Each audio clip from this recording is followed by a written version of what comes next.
All right, good morning, everybody. This is the Conservation District Employee Roundtable. Today's topic is all things planning for the future. I was thinking about this one yesterday as I was moving things around in the Google Drive, the new Google Drive stuff for the employee organization. And it occurred to me that we have a lot of very new people on, and I would welcome the very new people to talk about what they're finding in their office, no judgment, that they wish could have been done better. So with a thought toward the future, how that will work better for the district and for whoever might follow you in your job. We're going to hear from the Conservation Districts Bureau staff. Chriswell said she's got a doctor's appointment this morning, or had a doctor's appointment this morning, so she's going to be on a bit late. But she's going to come on and talk about the new Conservation District Operations Audit.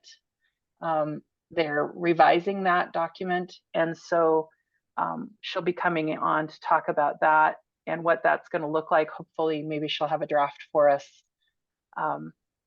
So she'll be on in a little bit. In the meantime, though, I just want to talk about with you guys, how do we plan for the future for our districts? How do we help our boards plan for the future for our districts? How do we plan for succession, both on the board and for our positions? You know, especially for those of us who've been around a long time, that feels really intimidating because right now it's all up in your head. And for those who are brand new, you've probably got some great ideas on how you would like to get your office in shape to plan for the future after you leave. What could have been done to better prepare for that transition. So as Kay would say, I'm going to stop talking now, and I'm going to ask all of you people to start weighing in about your personal district and how you're planning and how your district is planning. So I'm going to mute myself. I would like to hear from you guys. Before we get going, just real quick, is that Rebecca Barney that's on?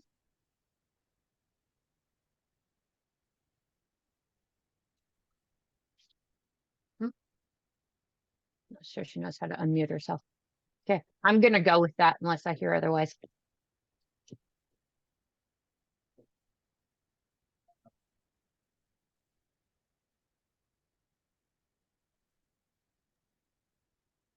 So Chris. Yes, ma'am. So from kind of an EO perspective, I know every CD kind of does some stuff different, but are there, and I'm sure there are, things that all of us should be doing the same that we can, like from an EO perspective, right? Everybody should be doing taxes this way or audits this way, or you know, something like that. Is there something that we can say, okay, here's the basics, and then for your projects that your CD is doing, it's up to that administrator to write those documents for programs, grants, and that kind of stuff? Well, I can tell you that from my personal perspective, as I've started the process of that transition for me to retire, I have found both things. There are things, I mean, like the Conservation Districts Bureau that we're going to talk about later, that operations audit, that's something that all the districts are supposed to be doing every year. I don't know, I even think paying taxes is different for different district to district, because some of us are on a monthly payroll tax thing. Some of us are on a quarterly. And so what I'm finding is that I have the skeleton of my table of contents almost depersonalized, that I've created for my districts, that policies and procedures manual, the kind of 2 manual set. And I'm happy to share that with districts. But I think just thinking about it and putting that documentation together for your district is a good way to go. But I do think most of it is very personalized to the district. It's very individualized. I'm trying to think of things that aren't.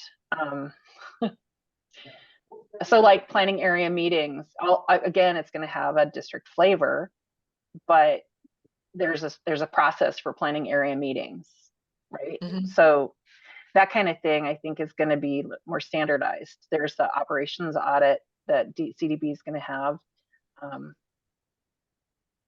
I'm just trying to think of what might not be as personalized. You know, I think for me, for my district, this all started with the strategic planning process that we went through in 2022 or 2021. We started a strategic plan for 2022. I sat my board down and you know, you can look at a whole bunch of different plans.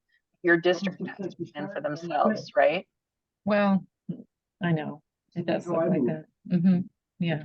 Can I just ask that if you guys aren't actively speaking, that you mute yourselves? It'll be, So does that answer your question, Wendy?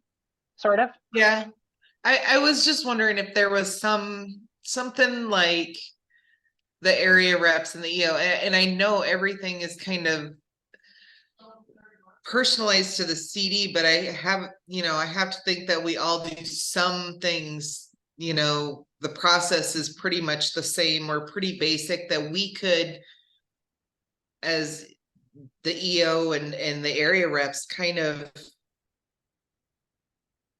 put a quasi training manual together in a sense. Well, and You we know, did that. We did that years and years ago. I mean, I think I was brand new when they issued the first real employee handbook. And that's what they found. I remember Marlene Moon and Donna Burns and Gloria Mason were really big in on that. And I think it was an interesting process because it's one of those things where you have meetings about what to put in a book, what to put in a manual, and then everybody's disagreeing because they do things differently, right? So, you know, maybe the framework that I've started would be a place for the EO to start, to look at what could be canned and what has to be personalized. I don't know where else we'd start with something like that. well, I was just thinking, I know we have some of that funding for like the EO reps to go to other CDs to help train a new person and stuff like that. And I don't think we've used very much of that. Could we use maybe some of that to have like a meeting somewhere of the EO reps and because I think to pass that through the computer and everything is going to get lost in translation. Maybe we could have a meeting so we could sit down and I'll be in a room and I'll look at it and go, okay, how can we make this into something that would be a, like I said, a quasi training manual type of a deal? Just a thought.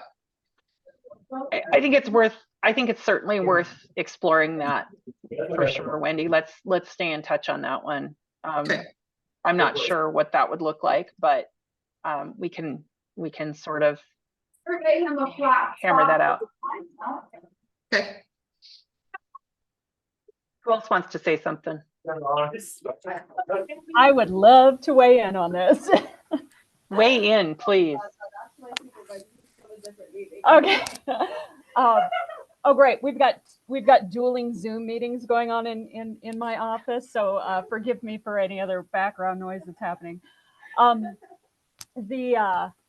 The thing that I would recommend, and shout out to Gallatin for their participation in the SET training.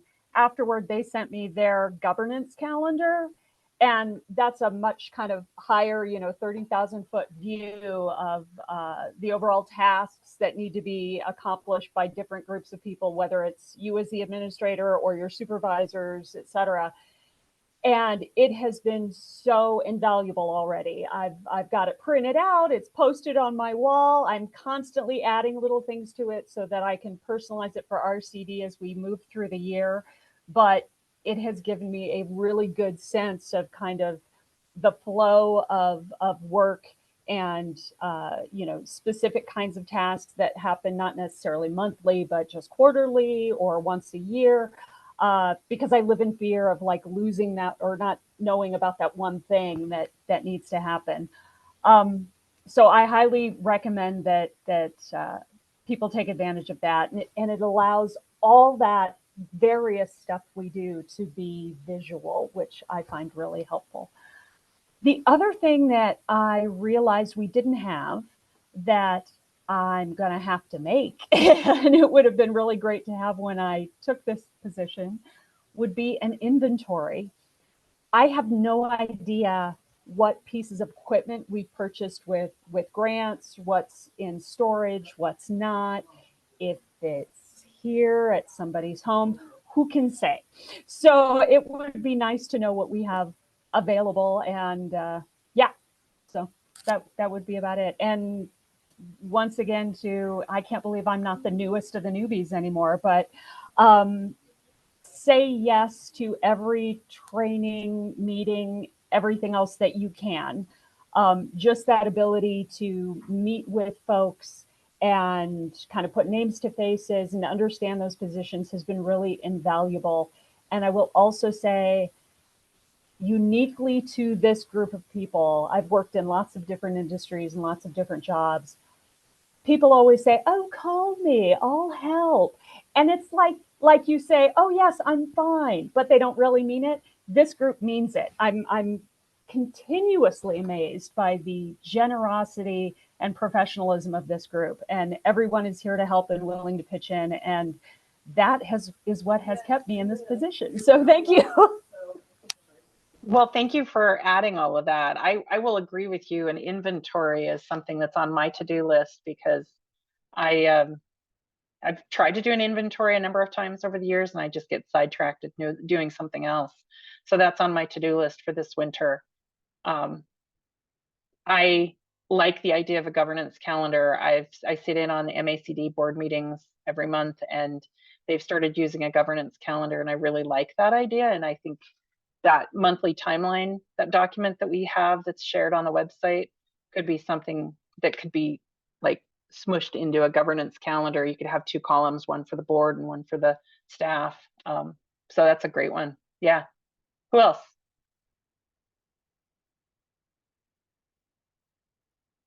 We're for those who have just come on, we're answering the questions of what our district could do better or has been doing for planning for the future.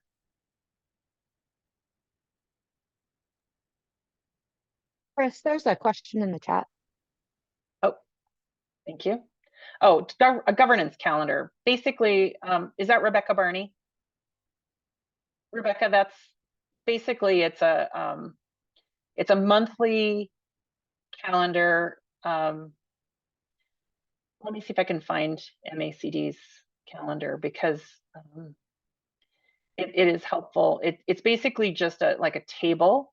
It's very simple, that shows sort of what can be expected for that month, and it's helpful because it's brief. It has good detail. Yeah, I found it. Hang on just a second. Let me find. That's the meeting calendar, governance calendar. And I'll just do a screen share so you guys can see what it looks like.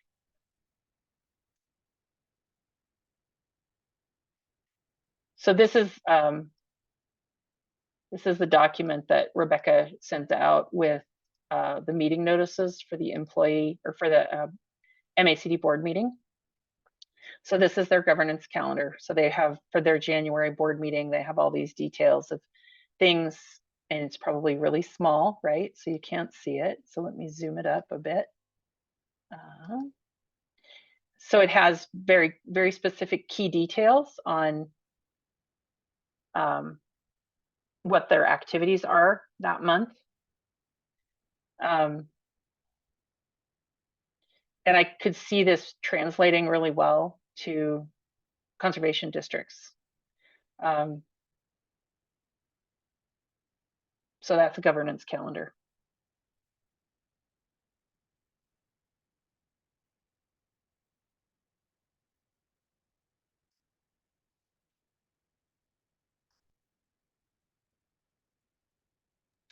Where did you find that? You know, I get an email from Rebecca for the MACD meeting, the board meeting that they have every month, and it was just attached to that. But I'm sure that they wouldn't mind me sharing it with the group. So. So Chris, I have a stumper of a question for you. Since you've been Bring it around, on. since you've been around for a couple of years, why don't, since we all have the same state laws to follow, since we all, you know, have the same type of job, excluding like programs for specific areas, but just the basics of our job, why don't we have a standard that we all should be following instead of everybody doing it just a little bit different? Dave Martin used to ask that question. I had an associate supervisor, David Martin, who was a Conservation Districts Bureau specialist up until about 5 or 6 years ago, maybe a little longer. I don't remember. Anyway, Dave used to just wail and bemoan the fact that we all do things differently, because he said it made office reviews much more difficult when they back when they did office reviews. I think it's a lot of things, Wendy. I think it's the fact that you know, conservation districts in Montana started in the 1940s for the most part. And we didn't have email. We didn't get together real often. We just sort of kind of made things up as we went along, right? So we all follow the state laws, but our procedures for following the state laws are just a little bit different. And I used to tell Dave Martin that there was no way that they were ever going to get it back to being the same. I mean, unless you know, DNRC gets some kind of mandate that makes us all do things the same, we're never all going to do things the same. It's just not going to happen. But yeah, that I think that's I don't know if that's the real answer, but that's my answer. So. Can I answer that a little bit? Sure. Who is that? This is Tenley.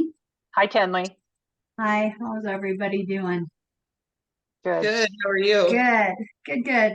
So when I first started, I really questioned that as well. I just thought it was so strange that Toole County still had the county overseeing everything. And at the time, Hill County did not. But now I think Hill County does again, because they had lost an administrator for a while. I think it kind of goes back and forth that way. Also, you know, there's different interpretations by your different county attorneys. And a lot of times you're working through that. So while we had Dawn McIntyre before, who kind of helped us navigate that, and we have Caitlin now, there's always kind of a slightly different interpretation of how that's working. And each one of those county attorneys you kind of work with throughout. I work with a very different, I have trouble every year with my mill levy, which the counties around me do not. And every year I have a different person I'm dealing with as far as my mill levy goes, and just different interpretations and things like that. So because we're supposed to be local and we're supposed to have that local flavor, I think sometimes it's the personalities you're dealing with and how you're navigating through that. And every board kind of slightly different as well. So Yeah, how you I was handle just gonna 310s is Yep, very I was different just gonna say. the way I handle 310s. So I mean, you know, it's just different that way. Yeah, I was just gonna say that every district supervisor, every district board is gonna have a different preference on how they interpret the process to follow the law. Yep, I totally agree. And enter your meeting ID followed by pound. Whoever's on the phone ending 912, can you mute yourself?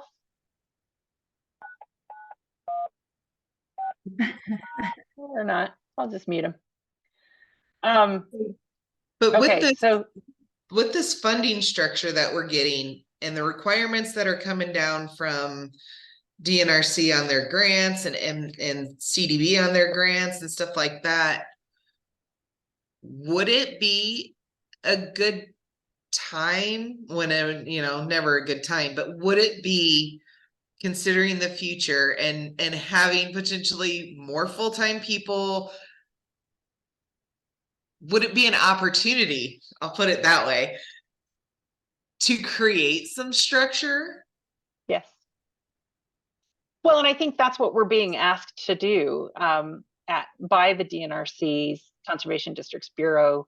You know, they're really encouraging strategic planning and operations planning. And I think that this is an opportunity for conservation districts to make that leap. And I think it's probably long past due.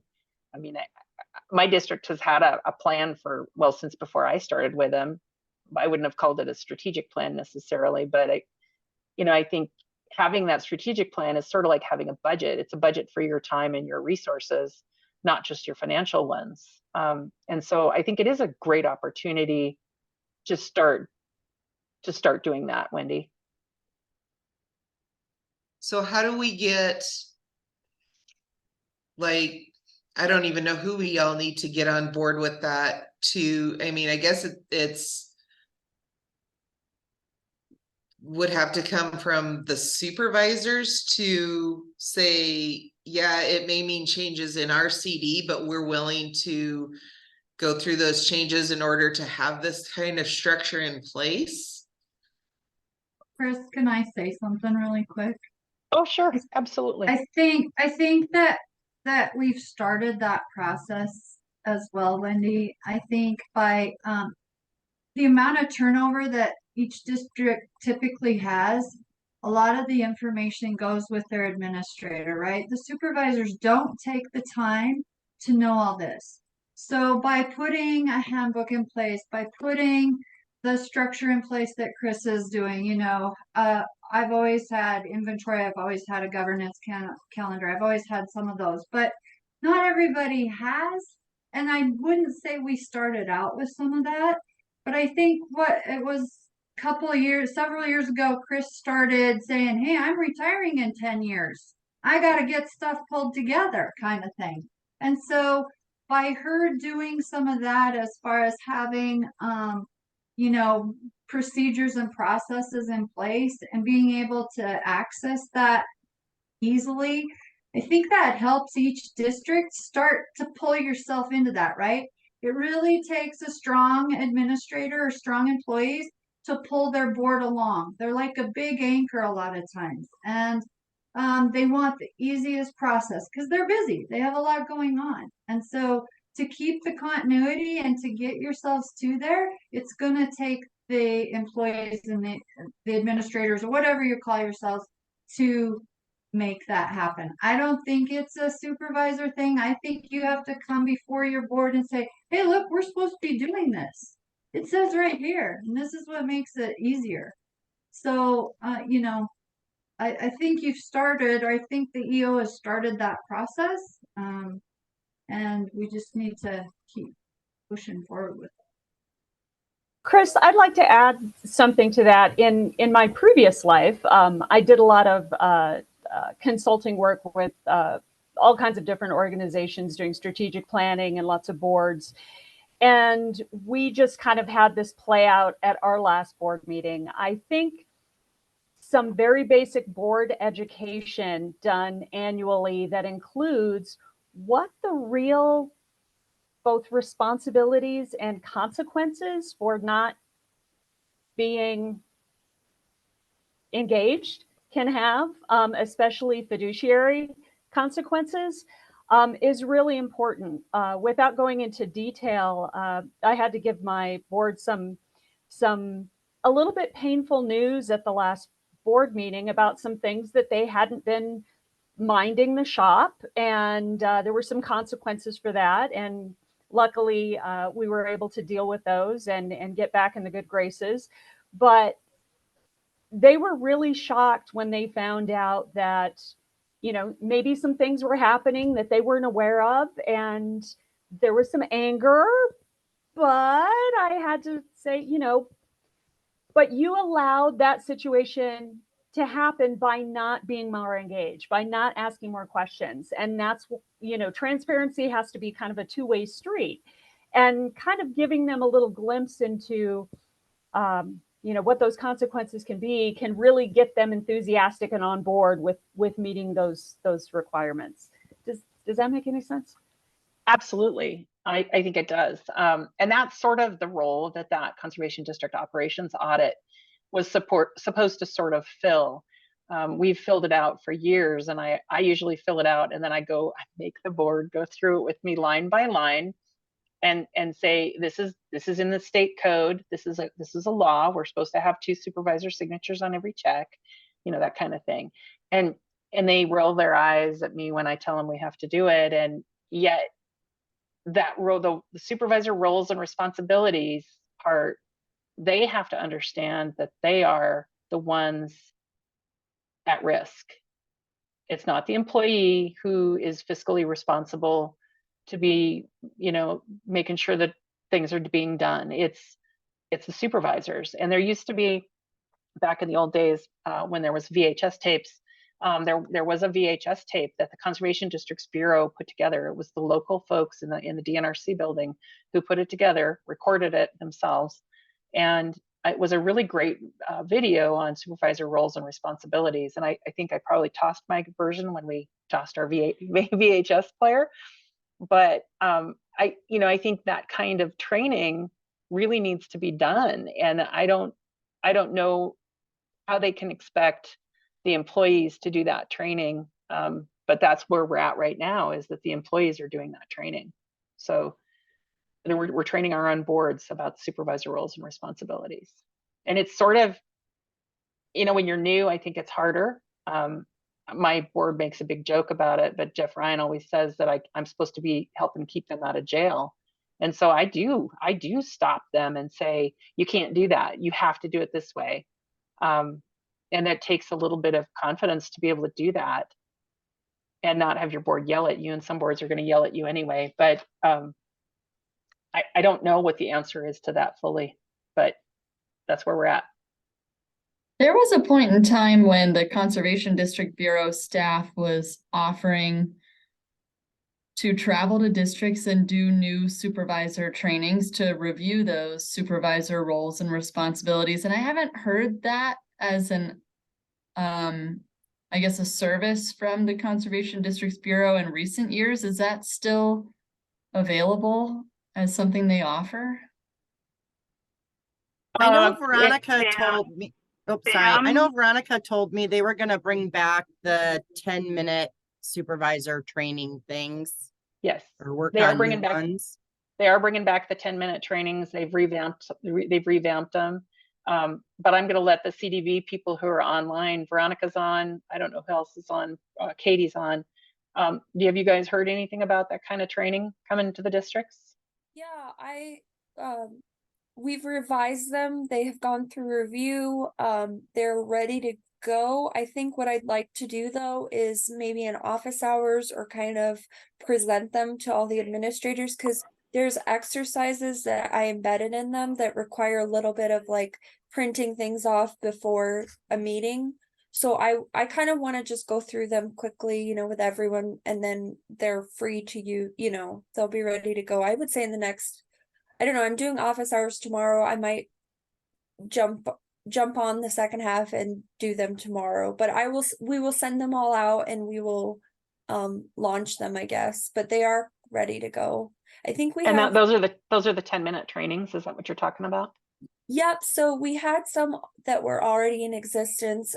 Like the mill levy one, we edited a little bit, but that one, you know, might have the least changes. And then we also put together a few new ones, like one on elections, I think, but they're the same format. They're just two pages. And Cassidy just reminded me that tomorrow I was gonna do the rankings, but depending on time, I might be able to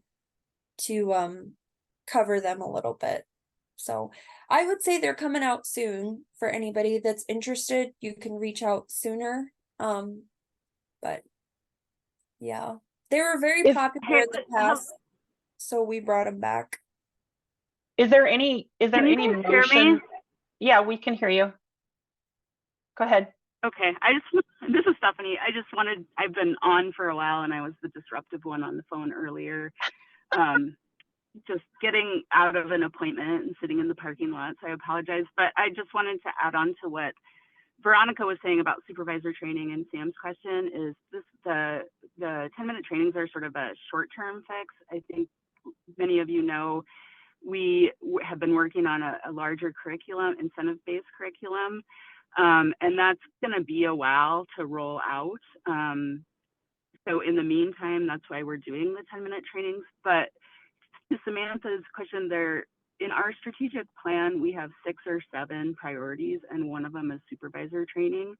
It's just taking us a while to get to the point where we have a robust training. So I just didn't want people to think that wasn't, you know, on our work plan, but want to hear, you know, what you guys' thoughts on that are. And the other thing regarding supervisor training roles is that we have a spot at convention, and it's loosely titled right now, you know, compliance with the assessment / supervisor roles and responsibilities sort of thing. And so I think what I heard you all say is that maybe supervisor roles would be really important, and then we could tie it to the importance of the, you know, being in compliance with legal stuff. So just wanted to put that out there and let you know I'm on the phone. Thanks, Steph. Yeah, I figured you guys were planning some of this stuff, but I wasn't sure where we were with that kind of thing. The thing at convention, are you guys going to have that recorded? Because I know that only a small percentage of supervisors go to convention. We will. Excellent. Take that as a request and we'll do that. I do make that request. We have a question from Kathy Johnson.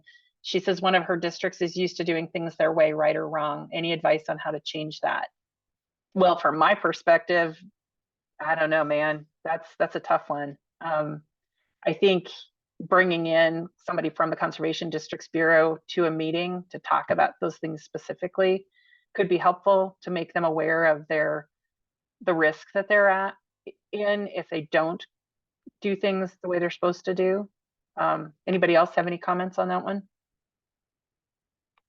Yeah, I think that's like why we're implementing this with funding that district. I mean, I don't think that's why we are, because I don't know who was saying it earlier. I mean, districts need to be in compliance, and it not only puts that district at risk, I think it puts the new funding at risk.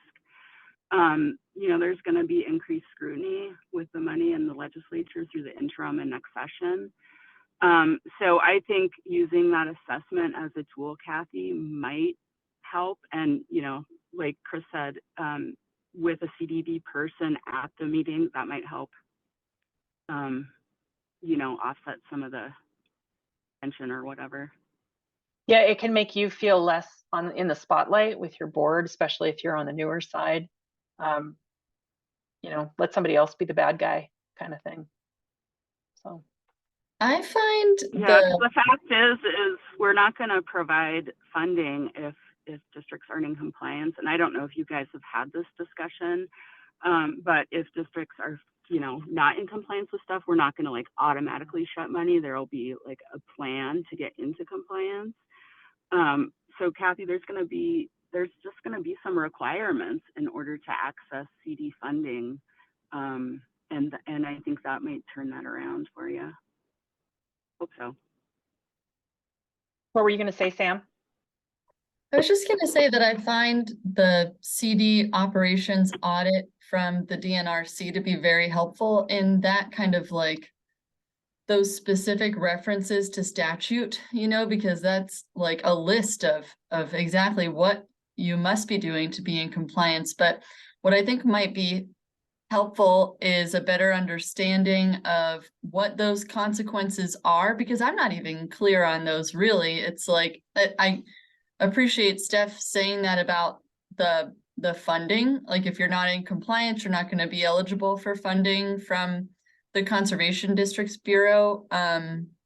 But then, you know, I hear kind of like tongue-in-cheek references, like Chris was saying earlier, about like your board supervisor saying, I need you to keep me out of jail sort of thing. And it's like, are those the actual consequences? I mean, are they like at risk of jail time? Because I don't think that is the case, but I would like to know, in the event of, you know, an actual audit, whatever, if your two supervisors aren't regularly signing checks, so what? Like, what's going to happen if you get dinged for that? Do you have to pay more or something like that? Or, you know, what are those actual consequences to not being in compliance? I feel like that would be eye-opening and helpful to know.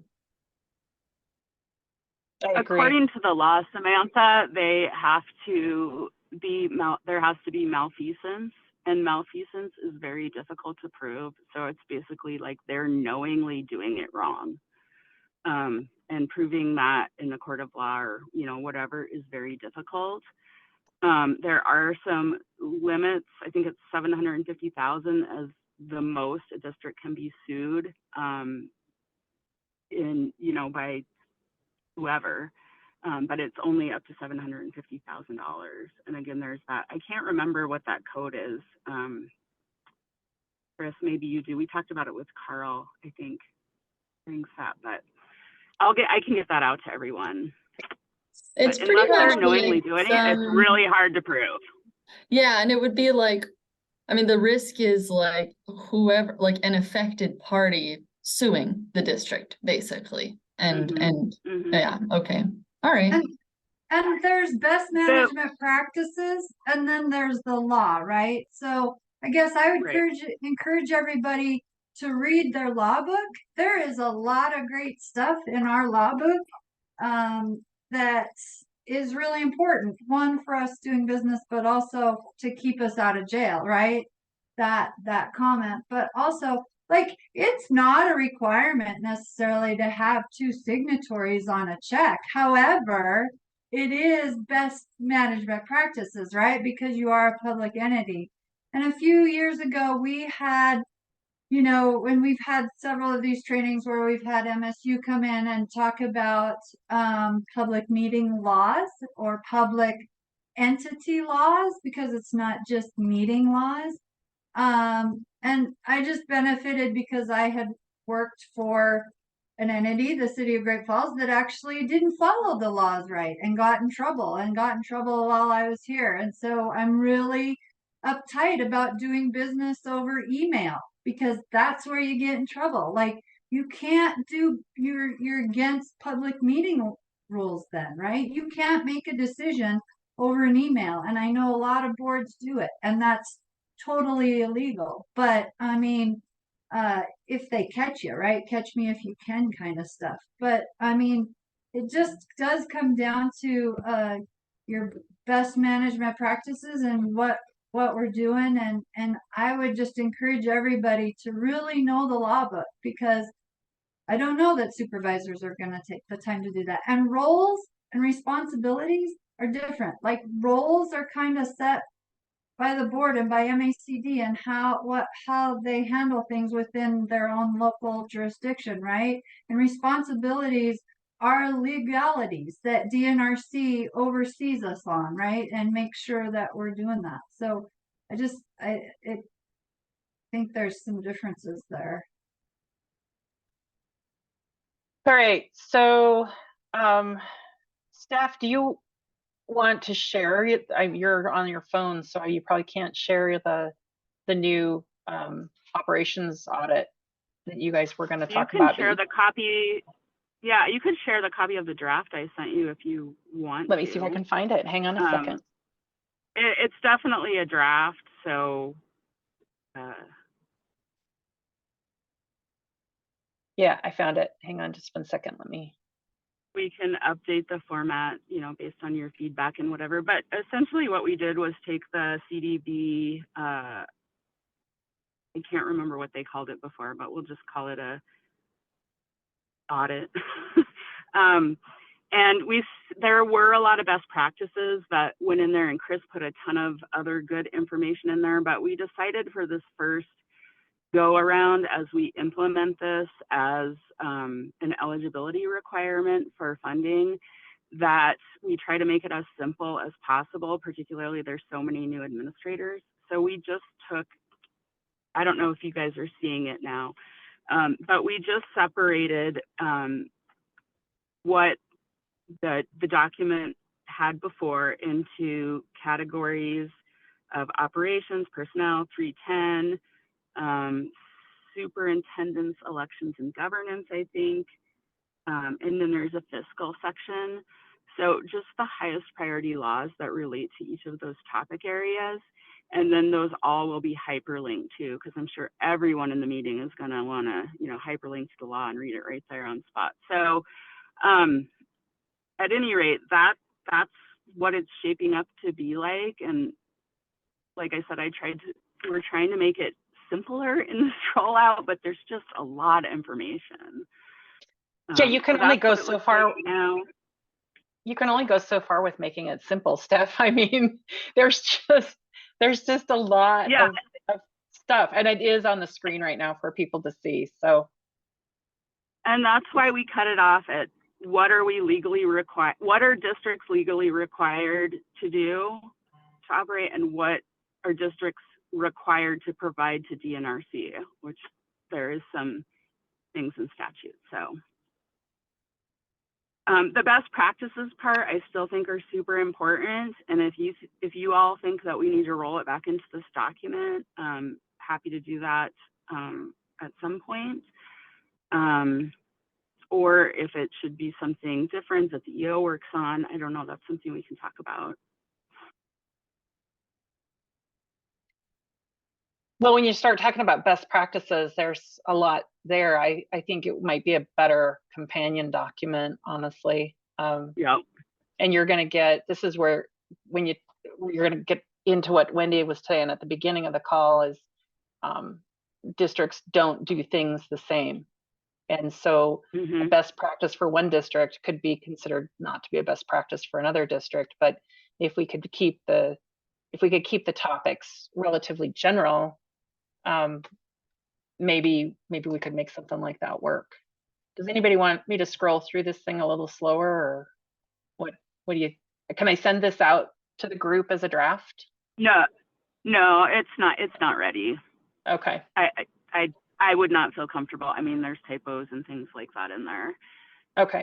So let me work on it a little bit more, but the idea is that it will be going out with a CDA application, and we're thinking the earliest that's going to happen is December. Okay, so when you guys send it out with the CDA application, will it go to all the districts, even those of us who don't get the CDA?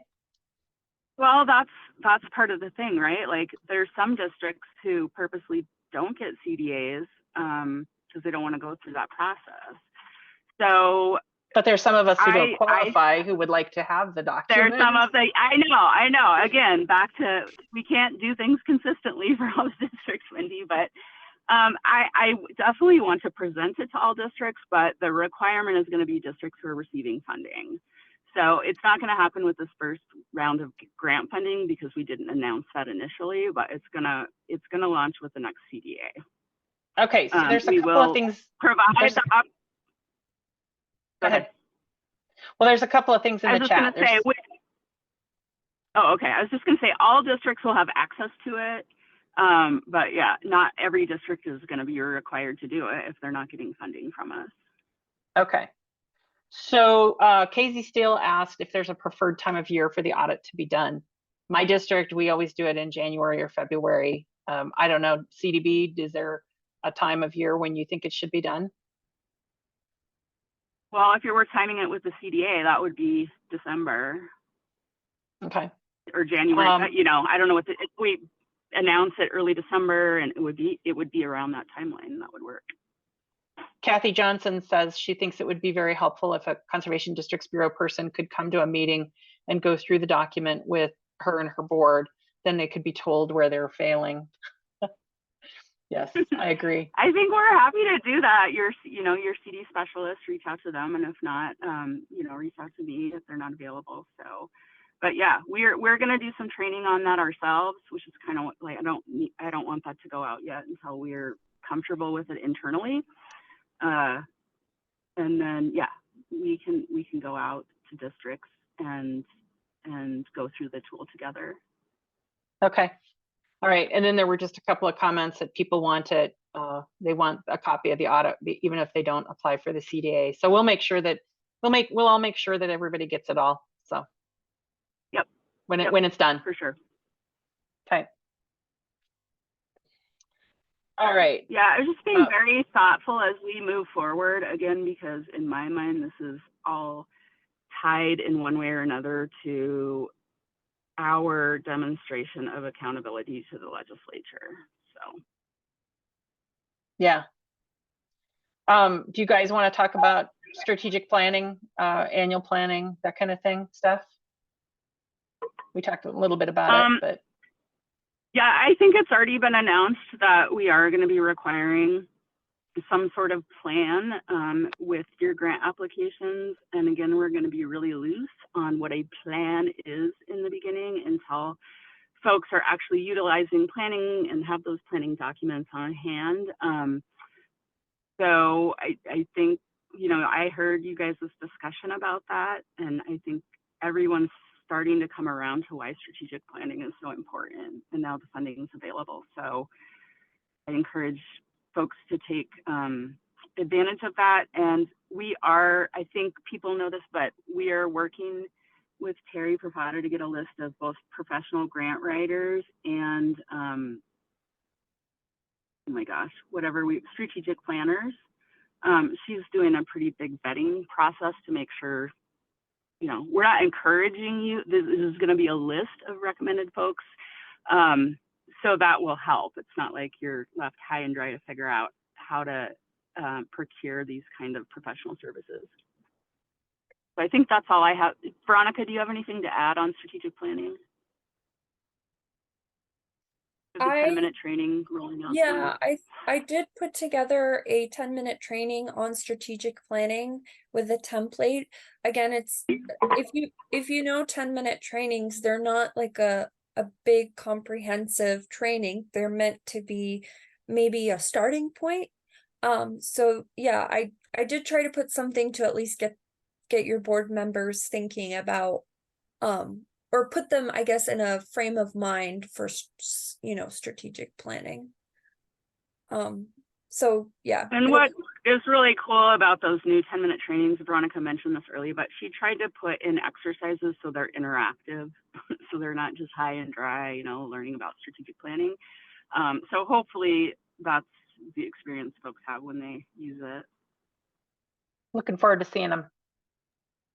Yeah, and Cassidy brought up tomorrow I was going to focus on the rankings, but I'll talk in-house, and if there's time, maybe, I don't know, Stephanie, could I share those at least at office hours just to get folks thinking about them, even if we're not sending them out as yeah. Okay. Yeah, I think, office hours are really for you guys. So if you're all on and there's a topic that you would prefer to discuss rather than what we've scheduled,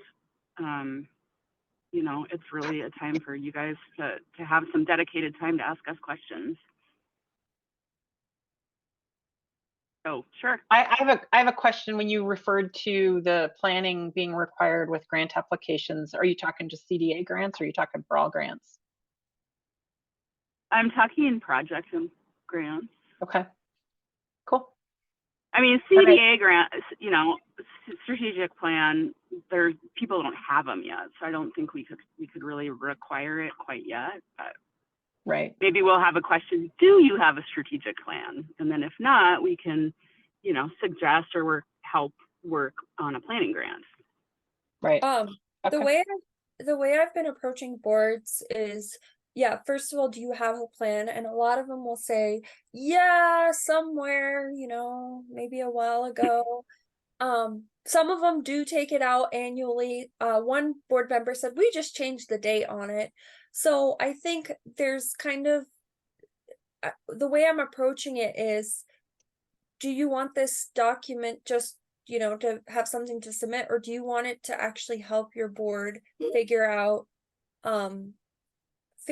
how to move forward, not just in terms of you're going to potentially get more funding to do things, but manpower. So like in the Eastern CDs, they may have funding, but they don't have enough people maybe. So I think a strategic plan or the strategic planning process can help CDs figure out not only what are the things that they could be working on, but what should they prioritize, especially if NRCS is tackling some things. Do CDs necessarily want to duplicate efforts, or do they want to complement? And so that's where I think the planning process can really be helpful for CDs. And that's kind of how I've been approaching boards. I have encouraged them, if they're not ready to apply for a planning grant this fall, which I do understand, to at least get out the planning document that they may have, and this winter look at it and see, is this really a document that is helping us figure these things out, or is this just something that we change the date on? That's how I've been approaching it. And also making them aware that if this winter they realize that, hey, maybe we do want assistance with this, we should have another cycle this spring where they could, bring someone in to help them with that.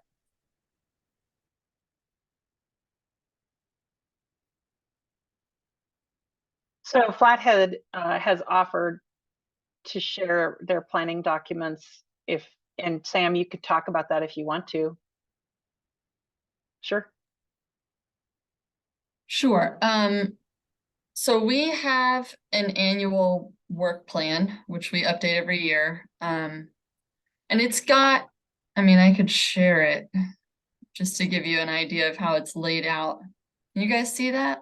Yes, we can see it. Okay. I can't. Oh no, there it is. So it's laid out with like 5 overarching goals and then the objectives to meet those goals, and then it's got like more specific tasks and who's the point person or which role is going to be working on that. And this is, it's definitely not something we just update the date on every year. We do review it and make changes, additions, that sort of thing so that it's current. And I like the format of it.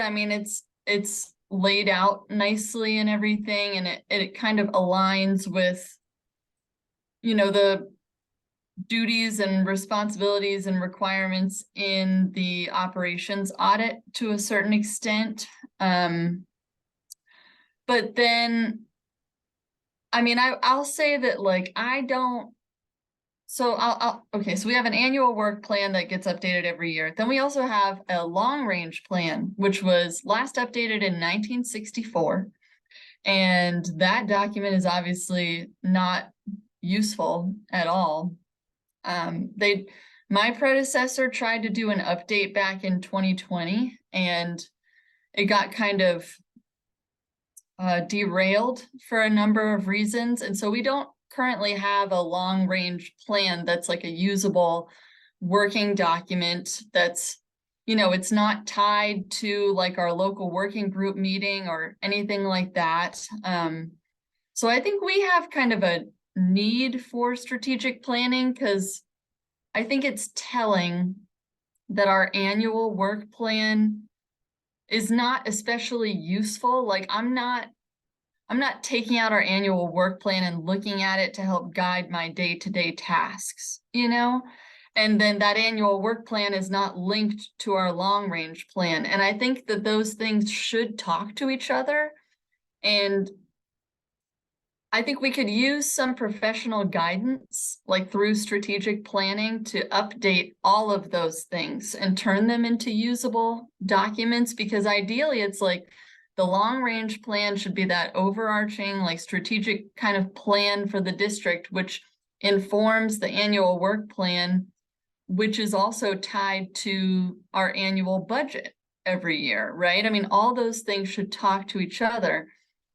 And then I would love to have individual staff position work plans that are also talking to those documents. And I don't want to like spend all of our time just working on our planning documents and not actually working. It's like I need some guidance in how to set those things up so that we can do our daily work in accordance with all of those levels of planning, you know, and be usable. And I think I haven't really been through a formal strategic planning process in the past.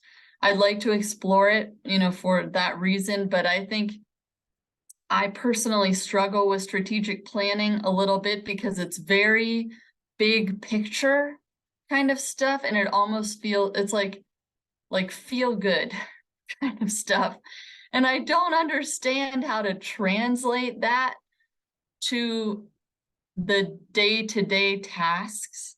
And I feel like that's where the professional guidance would come in, like somebody to help us make that translation. And so that's kind of where we sit in terms of that. And I would be happy to share any of the documents that we do currently have. Like the annual work plan is probably the most current and useful document, but happy to share any of that, like the draft long range plan that we had started to update in 2020. If it would be helpful, I'll send it to the group. Samantha, this is Veronica, and this is for everyone, I guess. Do you all think that for supervisors, the annual work plan makes sense for them to do more so than the strategic plan process? Like, is that a hurdle in that they have an annual work plan? So why, you know, why would you go backwards? Because in a way, the annual work plan comes from the strategic plan, and a lot of CDs, I think, have an annual work plan. Do you guys think that would be a hurdle? I think it's important for the strategic plan to happen, because let me explain why. I've been doing a lot for my district on what happens when I leave. I have 7 supervisors, and I've literally had 3 of them say, well, I'm just leaving when Chris is leaving. And I don't want that to happen. And I think for my district, at least, a mechanism to keep that from happening, one of them that we're working with, is that strategic plan, because they have more buy-in at the big picture level as a board. In my opinion, the board sort of is supposed to define that big picture long-term planning. And if they're not, that operations plan really doesn't matter. It's really a staff thing, right? Yeah, the operations plan has my board's names on it on some of those things, but mostly it's staff people's names. But yeah, I think that strategic plan is critical. It's almost a little backwards then, right? Because you got your annual work plan, which they're looking at, but their big picture might have been done 30 years ago. So yeah, and I think districts find themselves planning crisis to crisis with just an operations or an annual plan versus having a long-term plan in place. Because how do you know where you're really wanting to go if all you're looking at is next year?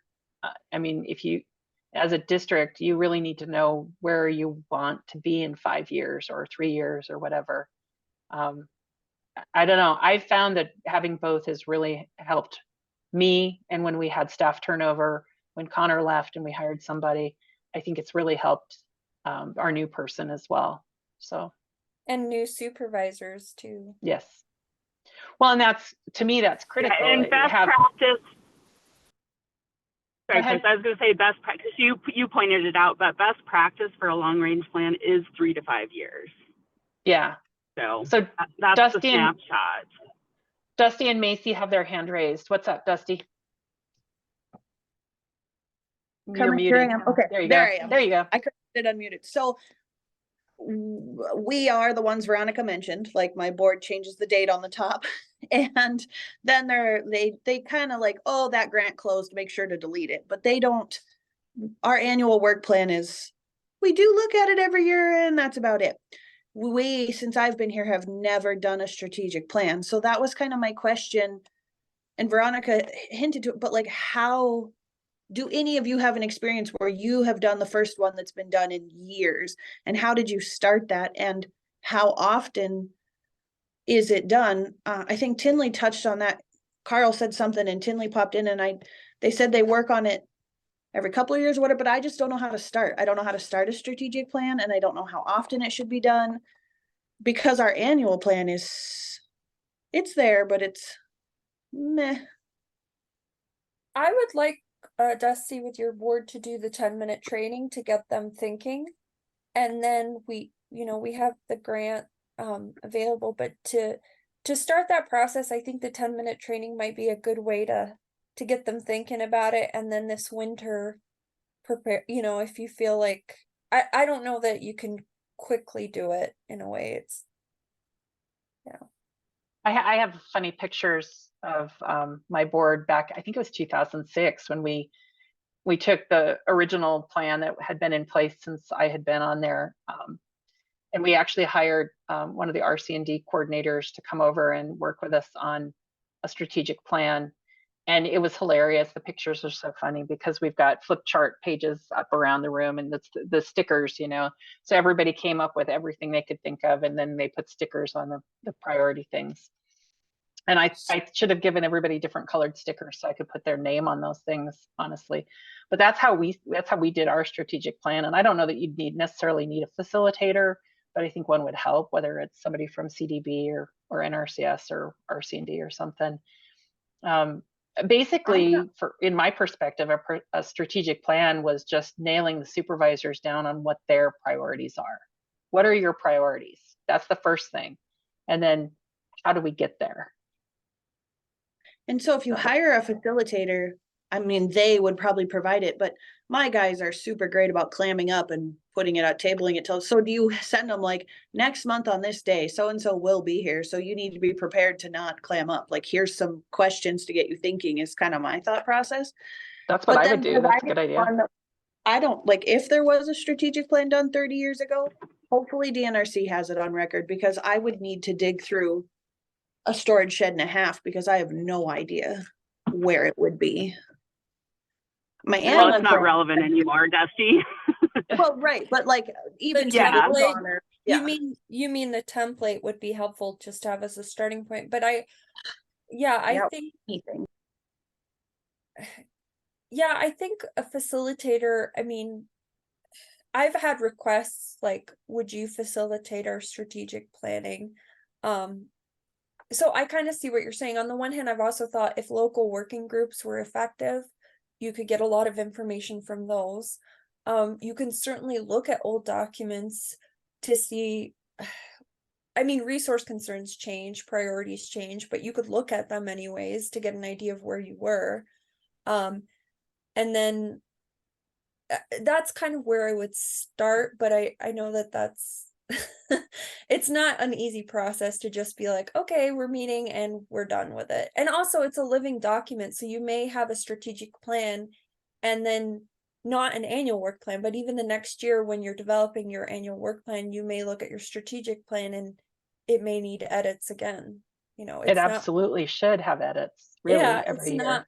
It's not a one and done and an easy process. I would never say to a board, this is an easy process, but it's an important process. It is. Hey, Caroline's hand is up. What do you need, Caroline? Well, I was just going to weigh in as far as the strategic planning. Like I said, I've worked with a ton of different organizations on this kind of activity. And I think one of the things that's apparent in the conversation is a couple of things that a lot of people don't necessarily really understand the difference between a strategic plan and the annual work plan, or however you want to put that together.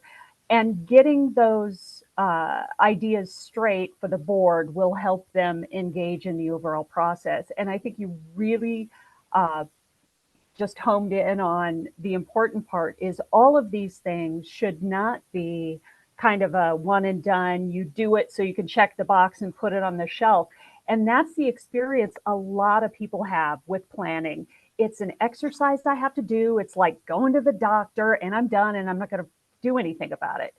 But if it's done well and everyone is engaged from the board to staff, you're able to get a much better appreciation for what goes on day to day, what the goals could be. You're all pulling together, and then you do regularly refer to that and update it regularly in your board meeting as necessary. Those work plans, something is adjusted because of a funding availability, something else is changed because a new collaboration, what have you. But all of that can really facilitate how you move forward and make it really efficient.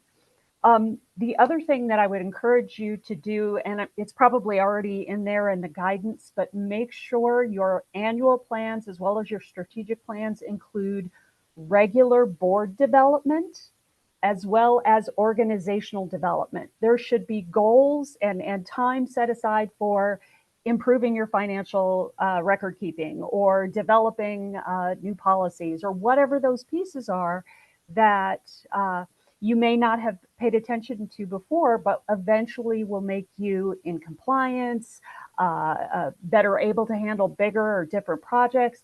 And having the board understand that those are valuable activities to put your time will also help them support you in when you have to sometimes draw boundaries and say, no, I can't do everything you want. And yes, I need you to help me prioritize because this is the universe of things that we have to get done. So putting that all out there can also be a real help to you as an administrator because they get a better understanding of what you have to do. Absolutely, 100% agree.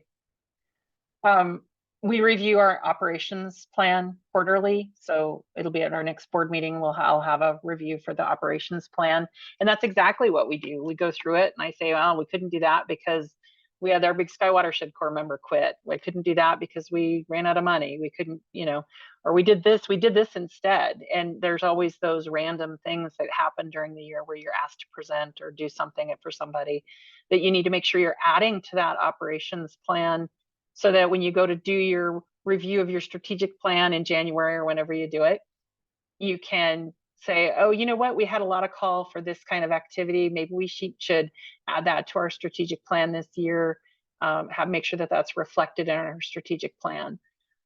So yeah, that's all good stuff.